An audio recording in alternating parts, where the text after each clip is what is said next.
Saudi अरब में 2025 में रमजान कब से शुरू होगा, चलिए बताते हैं। नमस्कार, स्वागत है आपका हमारे चैनल डेली सऊदी न्यूज पर। खबर शुरू करने से पहले जरूरी जानकारी आपको दे दें कि अगर आप सऊदी में फंस गए हैं, वहां पर नियोक्ता आपको छोड़ नहीं रहा है, आप अपने देश वापस लौटना चाहते हैं, तो ऐसे में आपको पता नहीं है कि आप क्या करें, तो बता दें कि आप घबराएं नहीं। नीचे दिए हुए कॉन्टैक्ट नंबर पे आप कॉन्टैक्ट कर सकते हैं।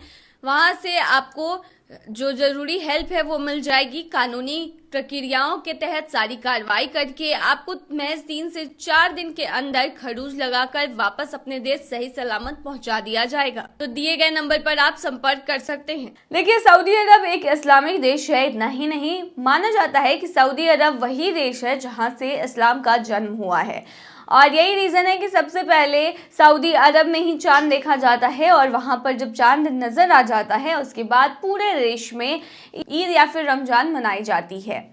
तो बता दें, सऊदी अरब में रमजान 2025 की शुरुआत जो है वो 1 मार्च 2025 यानी शनिवार से होने की उम्मीद है। यह इस्लामी कैलेंडर के अनुसार 1446 हिजरी का 9वां महीना होगा। हालांकि इसकी आधिकारिक पुष्टि 28 फरवरी 2025 की शाम को चांद देखने के बाद ही होगी। हर साल रमजान की सही तारीख तय करने के लिए इस्लामी देशों में चांद देखने की परंपरा निभाई जाती है। इस साल मक्का में चांद करीब 33 मिनट और काहिरा में 37 मिनट तक दिखने की संभावना है। अगर चांद नजर आ जाता है तो अगले दिन से रमजान शुरू होगा। रमजान के दौरान अलग अलग देशों में रोजे की अवधि अलग होगी। शुरुआत में सऊदी अरब, कतर, यूएई, मिस्र और कुवैत में रोजे करीब 13 घंटे के होंगे। महीने के अंत तक यह समय 14 घंटे तक बढ़ सकता है। रमजान इस्लाम का सबसे पवित्र महीना होता है, जिसमें मुसलमान रोजा रखते हैं, इबादत करते हैं और दान पुण्य में बढ़ चढ़कर हिस्सा लेते हैं। यह आत्म संयम, भलाई और अल्लाह के करीब जाने का वक्त होता है। तो अगर चांद दिख जाता है तो पहला रोजा 1 मार्च 2025 को ही रखा जाएगा। सऊदी अरब में रमजान के दौरान प्रवासियों को सतर्क रहने की जरूरत होती है और विशेष नियमों का पालन करना भी आवश्यक हो जाता है। अब आप कहेंगे क्या है ये नियम, तो चलिए बताते हैं डिटेल में।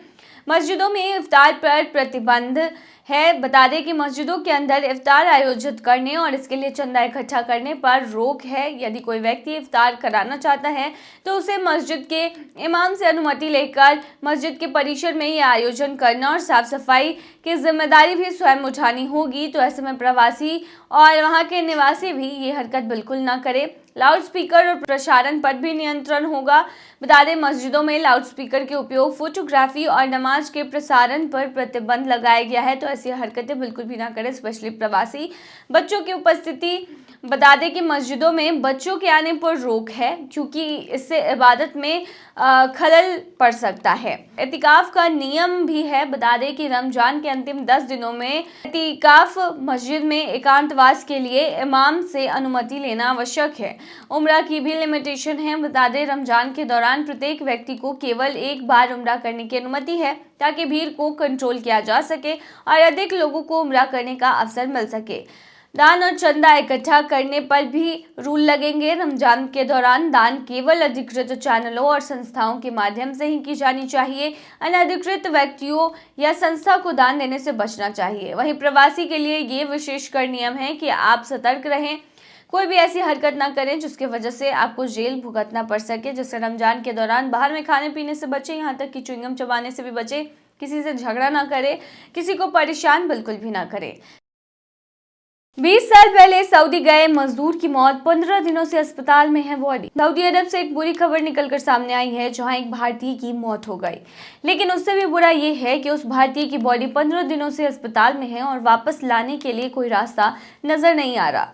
राजस्थान के झुंझुनू जिले के जाखोद पंचायत के गांव विशनपुरा में एक परिवार 3 लाख रुपए के चलते अंतिम संस्कार को तरस रहा है।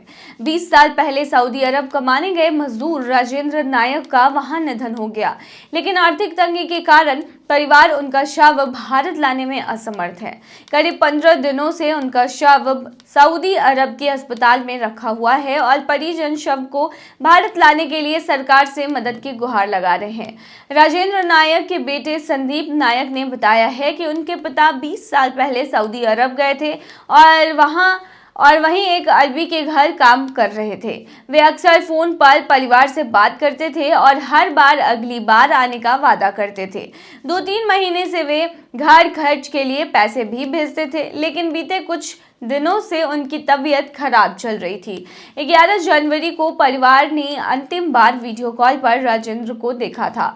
उस दौरान उन्होंने स्वस्थ होने के बाद घर लौटने की बात कही थी, लेकिन इसके बाद उनका फोन बंद हो गया, जिससे परिवार चिंतित हो गया। 18 दिन पहले परिवार को सऊदी अरब से एक रिश्तेदार का फोन आया, जिसने बताया कि राजेंद्र नायक का निधन हो गया है और उनका शव अस्पताल में रखा हुआ है। राजेंद्र नायक का शव भारत भेजने के लिए करीब 3 लाख रुपए की जरूरत है, यानी कि बिना 3 लाख के उनका शव जो है वो भारत नहीं आ पाएगा। लेकिन परिवार आर्थिक रूप से इतना सक्षम नहीं है कि इतनी बड़ी रकम जुटा सके। संदीप नायक ने कहा कि घर की आर्थिक स्थिति पहले से ही खराब थी, जिसके कारण ही उनके पिता सऊदी गए थे, लेकिन आज भी स्थिति वैसी ही बनी हुई है।